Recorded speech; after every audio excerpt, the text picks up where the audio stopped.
In this guide, you'll learn whether you can use Roblox Studio on an iPhone or not. Let's get started. Unfortunately, you cannot use Roblox Studio on an iPhone. Roblox Studio is a full development environment designed for desktops. It requires a keyboard, mouse, and a lot of processing power for building, scripting, and testing games. However, you can interact with Roblox games on your iPhone using the regular Roblox app, which lets you play games you have created or others have made, but editing or scripting is not possible on iOS. You can access PC or Mac that has Roblox Studio installed using apps like Microsoft Remote Desktop or Shadow.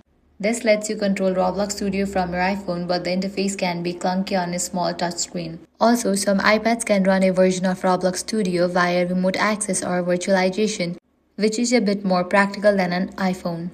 And that's it. I hope now you guys are clear whether you can use Roblox Studio on iPhone or not. If this guide helped you out, do not forget to like, share, and subscribe. Thanks for watching.